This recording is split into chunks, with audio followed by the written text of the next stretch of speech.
चलिए इस वीडियो में हम प्रयास करते हैं अलग अलग मेथडोलॉजीज ऑफ प्रिडिक्शन को इंटीग्रेट करने के लिए, अर्थात इवेंट को देखेंगे, अलग अलग थियरीज क्या कहती हैं, किस तरह उस इवेंट को निकालना है।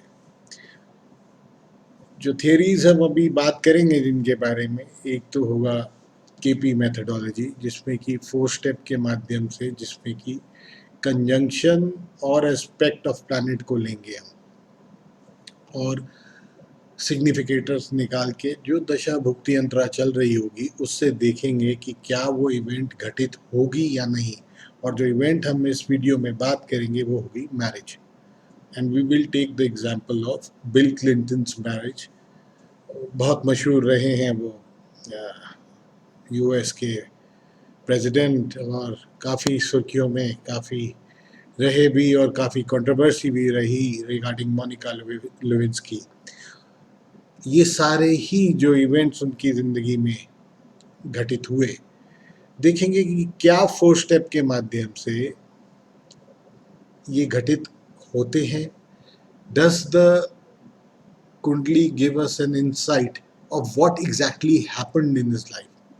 अपार्ट फ्रॉम दिस थियरी, जो हम एक और थियरी का प्रयोग करेंगे वो होगा प्राचीन जो नाड़ी ज्योतिष है, अर्थात भृगुनंदी नाड़ी, और एक और मेथडोलॉजी जो कि साउथ में बहुत मशहूर है, चंद्रकला नाड़ी। इन तीनों प्रिडिक्टिव मेथडोलॉजी से हम ये बर्थ चार्ट के ऊपर लगाएंगे ये मेथडोलॉजीज तीनों, और देखेंगे कि क्या जो ये मेथडोलॉजीज कह रही हैं, क्या इवेंट्स वैसे ही घटित हो रही हैं जातक की जिंदगी में, ही फेसेस सेम प्रॉब्लम्स, या उसी तरह का सुख उसे मिलता है। चलिए इन रिलेशन टू मैरिज हम भृगु नाड़ी के बारे में बात करते हैं। भृगु नाड़ी क्या कहती है? Jupiter in rounds when meets Venus or the 7th house from Venus or the 7th house lord from Venus, अर्थात जब भी जुपिटर ट्रांजिट करते हुए गोचर में वीनस से मिले। अब वीनस से कैसे मिल सकता है? यहाँ तो जो वीनस जहाँ बैठा है नेटल चार्ट में, जुपिटर घूम के उसी स्थान पे आ जाए, या उस स्थान पे आए कि जो नेटल वीनस है उसको एस्पेक्ट करे, और जो वीनस से 7th हाउस है उसके स्वामी जो है, उसका जो भी स्वामी है उससे जुपिटर मिलेगा, तो जातक का विवाह होगा, उस साल जातक का विवाह होगा। अब देखिए, हम दशा भुक्ति अंतरा केपी एस्ट्रोलॉजी में यूज करते हैं, 4 स्टेप में यूज करते हैं।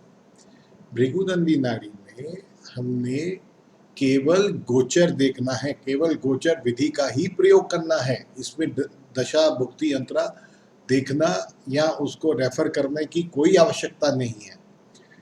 तो ये तो हो गया मैरिज होने की बात। फर्दर इसमें हम बात करेंगे कि मैरिज के बाद जातक के जीवन में क्या क्या होगा, मैरिज किस प्रकार की होगी, क्या जातक एक्स्ट्रा मैरिटल अफेयर्स में इन्वॉल्व होगा, क्या उसकी वाइफ उसके प्रति फेथफुल होगी, क्या weather he'll be having a happy marital life or his marital life will not be happy। चलिए हम कुछ रूल्स की बात करते हैं जिससे हमें insight about marriage, natives marriage पता चले। देखिए, कई बारी क्या होता है, शादी के बाद जातक को बहुत अच्छी डाउरी मिलती है, मतलब native has riches after marriage. तो वो किस केस में होगा? यदि वीनस जुपिटर के अगले घर में है तो जातक को शादी के बाद धन मिलेगा, या जुपिटर का जो एक और कंडीशन में भी जातक को धन प्राप्ति होगी आफ्टर मैरिज। अगर जुपिटर से जो अगला घर है, 2nd house to Jupiter, even if it is aspected by Venus, then also जातक को गेन होगा after marriage, he'll get a good dowry, और यहाँ उसकी बढ़ोतरी हो जाएगी, उसके कर्म क्षेत्र में उसे धन का लाभ होगा आफ्टर मैरिज। चलिए फर्दर डिस्कस करते हैं कि क्या जातक की मैरिटल लाइफ सुखी होगी कि नहीं, और किस माध्यम से हम ये जान सकते हैं what would be the planetary combination. देखिए, राहु केतु को हम एक फैमिली सर्कल भी कह सकते हैं, केतु से राहु तक का सर्कल। अगर मार्स एक तरफ है और वीनस दूसरी तरफ है तो अर्थात आपस में मियाँ बीवी की, हस्बैंड वाइफ की नहीं बनेगी। एक और कंडीशन और फर्दर कंडीशंस बताते हैं। वीनस के पीछे यदि मून है तो भी मैरिटल लाइफ में प्रॉब्लम आएगी। अब देखिए, इसको समझिए क्यों। Venus it means has crossed moon now, just crossed moon, अर्थात वीनस के अंदर मून क्या है, मून के सारे गुण आ गए वीनस के अंदर तुरंत। मून क्या है? मून घटता बढ़ता रहता है, फिकल है। सो जो विविधता, जो फिकलनेस आ गई वीनस के अंदर, so marital life will not be happy for the native. Further, if Venus, or you can say even if Venus is aspected by Mars, तो भी जातक की जो वैवाहिक जीवन है जातक का, वो अधिक सुख में नहीं होगा। अब मार्स के लिए हम क्यों कह रहे हैं? मार्स क्या है?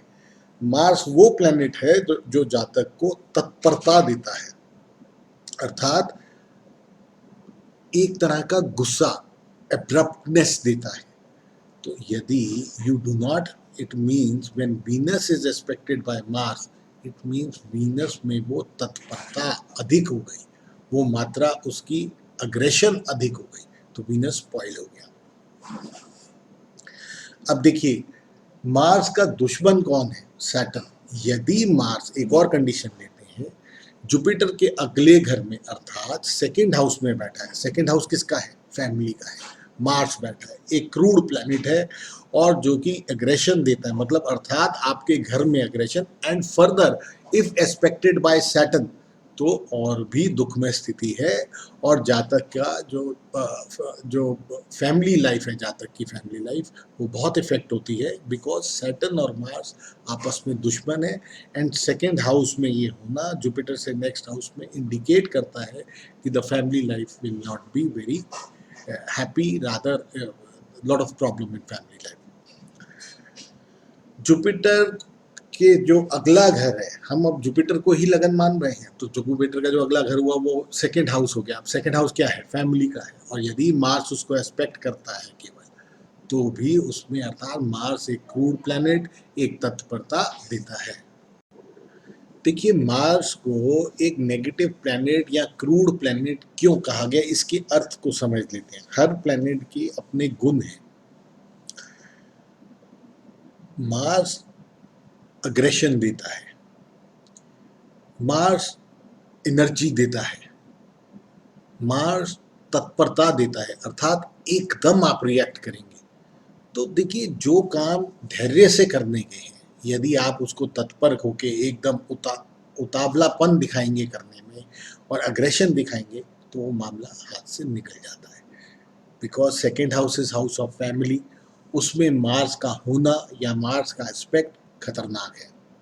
अब देखिए, वीनस का मून से मिलना, जैसे अभी हमने डिस्कस किया था, मून क्या है? विविधता है, फिकल माइंडेड है। देखिए, चंद्रमा जो है घटता बढ़ता रहता है, तो अगर वीनस का मून से मिलना, मतलब अर्थात जो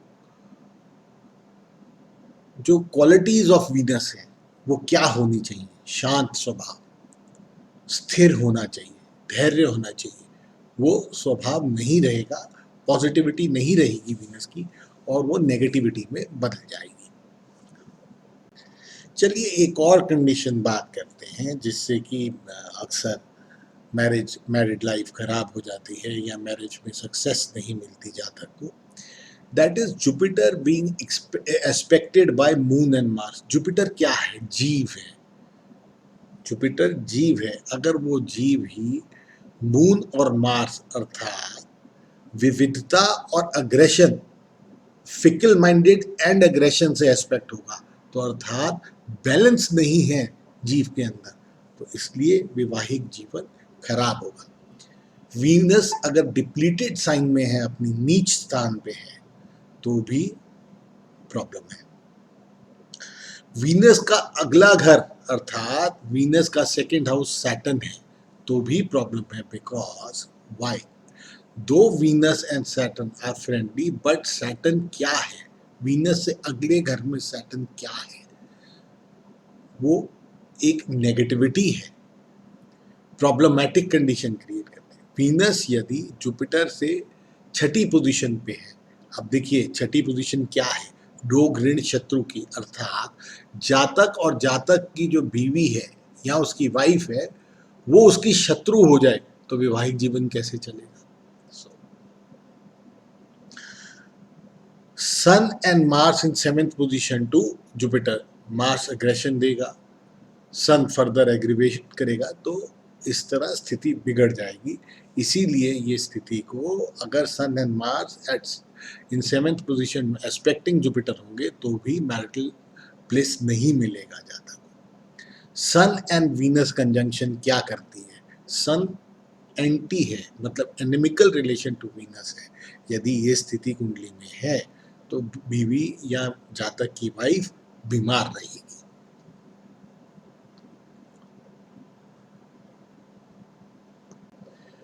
फर्दर एक कंडीशन और बात करते हैं कि भाई वीनस कुंडली में या हॉरोस्कोप में बैठा है और उसके साथ वो प्लैनेट बैठ गया जो कि जुपिटर के 6th हाउस, मतलब जुपिटर से जो छठा घर है उसका लॉर्ड वीनस के साथ बैठ गया।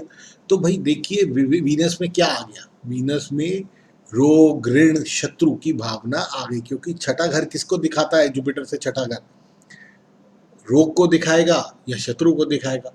तो कोई प्लैनेट वीनस के साथ कंजंक्शन में वो बैठ जाए तो क्या देगा? वीनस को वो अपने गुण दे देगा, मतलब शत्रुता टुवर्ड्स द नेटिव।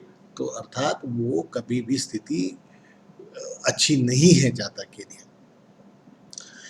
यदि वीनस खुद ही जुपिटर से छठी पोजीशन पे बैठ जाए या 12वीं पोजीशन पे, तो अर्थात क्या हुआ? तो जातक की जो वाइफ है वो उससे शत्रुता करेगी, और अगर 12वीं पोजीशन पे बैठी है, मतलब वीनस जुपिटर से, Venus 12th position to Jupiter, it means जो जातक की वाइफ है वो जातक के अस्तित्व को काटेगी।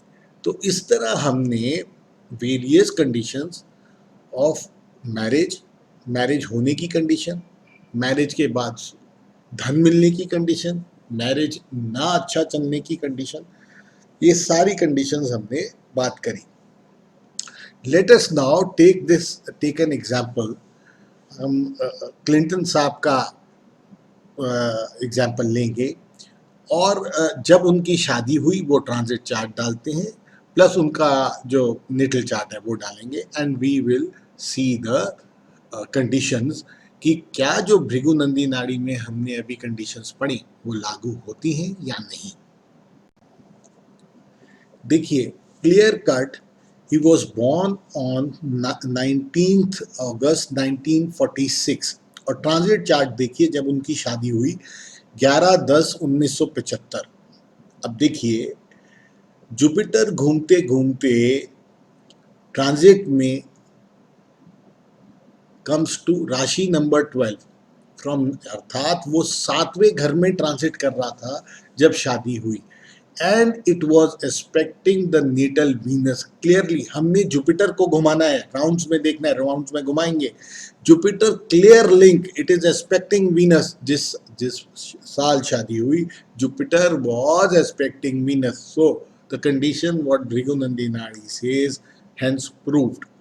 फर्दर उन्होंने क्या कहा? देखिए क्लिंटन साहब इनको पहले से जानते थे, they were studying together in the same university, both of them did the law.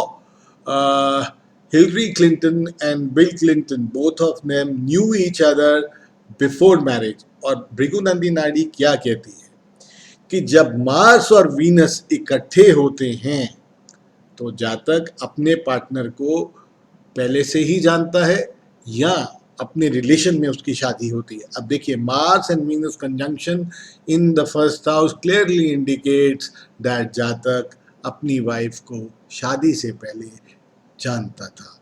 So this is how Bhrigunandi Nadi, are old text are so very relevant in today's आज की दुनिया में भी। अब देखिए, चंद्रकला नाड़ी क्या कहती है। व्हाट डज चंद्रकला नाड़ी से रिगार्डिंग मैरिज? चंद्रकला नाड़ी ये कहती है कि आप 7th हाउस लॉर्ड को घुमाइए। See the transit of 7th house lord, it should form a link with the Lagan or the 7th house or the 7th house lord. Rather, it very clearly says that it will form, the 7th house lord will form a relation with either the Lagna or the 7th house when the marriage takes place. अब देखिए, इस case में 7th house lord हमारा क्या है? Jupiter. और Jupiter कहाँ transit कर रहा है? 7th हाउस में। So it forms a direct relationship with the 7th house. So इस तरह शादी हुई। Further we will be I will put the significators and we will try to see the marriage through 4 step theory. चलिए अब बात करते हैं as per KP Krishnamurthy पद्धति या 4 स्टेप थियरी के माध्यम से शादी के क्या कॉम्बिनेशन है। बेसिकली केपी थियरी ये कहती है कि जातक का विवाह तब होगा जब दशा भुक्ति अंतरा में दूसरा, 7वां और 11वां घर एक्टिवेट हो, अर्थात the 2nd house, the 7th house and the 11th house get activated by the DBA planets. Why they say 2nd house? Because it is house of family. मतलब अर्थात जातक विवाह करेगा तो उसका परिवार, उसकी फैमिली बनाएगा वो। दूसरा, फिर ये 2nd हाउस हो गया। then the house number 7. Why they say house number 7 has to be activated? House number 7 is house of marriage. It is prime house of marriage. It is the house of partner and spouse. And why 11? Because जब तक जातक की इच्छा पूर्ति, इच्छा होगी नहीं, desire होगी नहीं, तो विवाह नहीं होगा. So it means he has a desire which is fulfilled when he gets married. So 2, 7, 11 are there. Now, Venus is a prime significator for marriage. Then further we can say कुछ helping numbers क्या है. House of love कौन सा होता है? 5वां. It helps in marriage. 8वां और 12वां भी, the 8th house and the 12th house also help the native in getting married. Because देखिए, जो 8वां है वो 7वें का दूसरा है, अर्थात सामने वाले का जो स्पाउस है उसका दूसरा, तो उसकी भी तो फैमिली बढ़ रही है. And apart from that, 12th house denotes bed pleasures also. So this is a process by which we can say these are 2, 7, 11. जब आएगा शादी होगी. 5th and 12th, the 8th and the 12th house are helping numbers or helping houses for marriage. And further we can say that Venus is the prime significator. अब देखिए, कई बारी शादी से पहले भी जातक के लव अफेयर्स होते हैं. They are indicated by the 5th house is house of love and 11th is, it signifies plutonic love. But इसमें यदि मतलब फिजिकलिटी आ जाए, अभी ये 5-11 का अर्थ है, फिजिकलिटी नहीं है. अब इसमें फिजिकलिटी के लिए 12वें का मिलना ज़रूरी है. बिकॉज 5-12 मतलब बेड प्लेजर. 8वां 5-8-12 मतलब बहुत ज़्यादा स्कैंडलस हो गया. रिलेशनशिप मतलब एक्सट्रीम लेवल तक चली जाएगी. अगर इवन इफ ये 5-8-12 दशा भुक्ति अंतरा दर्शाती है या सिग्निफाई करती है, even before 2-7-11, it means the partner, both the partners, the native as well as his or her partner is having physical relations, they are having physical relations before marriage. अब देखिए, even 5-8-12 अगर native के शादी के बाद आ रहा है तो वो दर्शाता है कि जो नेटिव है he is having some extramarital affairs. शादी हो गई और उसके बाद दशा भुक्ति अंतरा जो चल रही हैं उसमें 5-8-12 बहुत significantly नजर आ रहा है. तो it's a clear indication that the native is having some kind of extramarital affairs. चलिए अब हम यही इसी फंडामेंटल को क्लिंटन साहब की पत्री के ऊपर लगाते हैं। देखिए क्लिंटन साहब का जब विवाह हुआ तब 11 अक्टूबर 1975 तारीख थी, एंड उनकी पत्री से जब हम दशा भुक्ति अंतरा को वर्कआउट करते हैं तो that comes out to be Rahu की मेन दशा, भुक्ति चल रही है शनि की और वीनस का अंतरा। Now when we look at the significators of Rahu, Saturn and Venus, तो आप देखेंगे, आप कहेंगे कि भाई देखिए जो 4 स्टेप के सिग्निफिकेटर्स आए हैं उसमें दूसरा घर भी एक्टिवेट हो रहा है, 11वां भी हो रहा है, 5वां हेल्पिंग नंबर भी हो गया, किंतु 7वां नंबर जो कि बहुत ज़रूरी है, प्राइम नंबर, वो क्यों नहीं एक्टिवेट हो रहा, वो क्यों नहीं दर्शा रहा, जो कि सामने सिग्निफिकेटर्स हमने निकाले, कंप्यूटर ने निकाले, जो राहु के, सैटर्न के और वीनस के निकाले, वो 7वां नंबर क्यों नहीं, 7वां हाउस क्यों नहीं दर्शा रहा।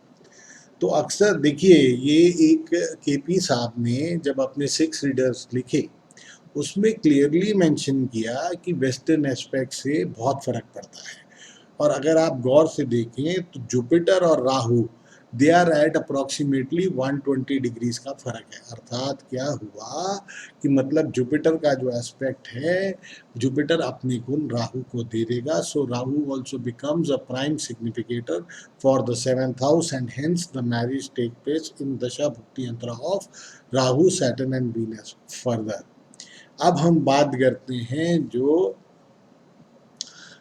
स्कैंडल हुआ। स्कैंडल कब हुआ मोनिका मैडम के साथ हमारे क्लिंटन साहब का? वो हुआ 1995, between 1995 and 1997। Now when we see the dasha bhukti antara which was prevailing at that time, it was Jupiter में दशा, जुपिटर की मेन दशा चल रही थी, उसमें further Ketu, Venus, Sun you can say were the bhuktis which clearly indicate 5-8, 5-8-12. So we can say that during this time Mr. Clinton had an extramarital affair. So जो formula हमारा है वो करेक्ट है पत्री देखने का। अब आप कहेंगे कि भृगु नाड़ी से बताइए, भृगु नाड़ी क्या कहती है? देखिए भृगु नाड़ी बड़ा क्लियरली कारक को लेती है और वो कहती है कि यदि वीनस के साथ मार्स है प्लस राहु का मेल हो जाता है तो दैट्स अ क्लियर इंडिकेशन कि जातक का रिलेशन आउटसाइड मैरिज भी होगा। अब देखिए पहले हम योग देखेंगे, फिर देखेंगे कि किस दौरान हुआ। Without, we will not be using dasha bhukti Antara in this case. देखिए जब हम क्लिंटन साहब का बर्थ चार्ट देखते हैं तो Mars and Venus are in lagna, यानी इकट्ठे हैं। अब देखिए इनका राहु जुड़ किस रहा है, इसमें ट्राइन में है, 9वें घर में देखिए राहु को, सो एक ही त्रिकोण में हो गए मार्स, वीनस एंड राहु, अर्थात योग हो गया एक्स्ट्रा मैरिटल अफेयर का। अब योग हो गया, फलित कब होगा, जीवन काल में फलित होगा कि नहीं, तो ये देखने के लिए अब हम ट्रांजिट देखते हैं। अब देखिए राहु का ट्रांजिट कहाँ पे है, जब ये 1995 में राहु किस चीज को करता है, राहु जातक को नेगेटिविटी देता है, हर तरह के नेगेटिव काम, हर तरह के गलत काम बहुत बड़ा चढ़ा देता है। अब देखिए when this happened, Rahu was in second house, it was transiting over natal Jupiter, अर्थात जीव की बुद्धि को भ्रष्ट किया।